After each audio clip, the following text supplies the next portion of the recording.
Ola, benvidos e benvidas a Panamá. Imos aprender un pouco máis deste país. O máis importante deste país é o Canal de Panamá e os sombreiros Panamá que utilizaban os traballadores do Canal de Panamá. Pero, e que máis?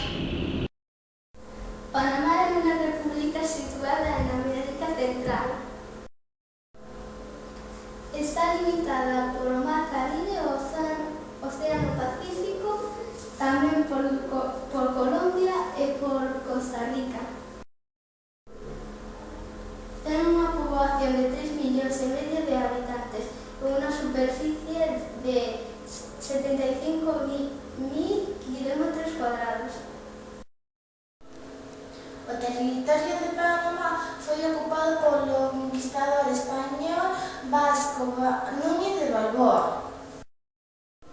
Pero non será ata 1903 cando Panamá se separa de Colombia, despois da Guerra dos 1000 días.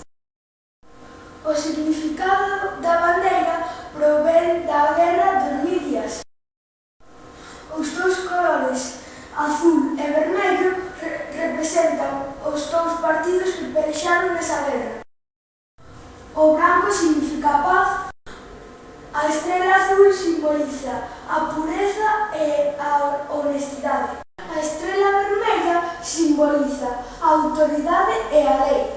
Hoxe en día, o presidente desta república é Ricardo Martinelli. O Canal de Panamá é unha vía de navegación entre o Mar Caribe e o Océano Pacífico. Foi inaugurado o 15 de agosto de 1914. Antes os barcos tiñan que rodear toda Sudamérica para ir dun océano a outro. Agora xa non. Se queres viaxar a Panamá, lembra que informar monedas. O dólar americano é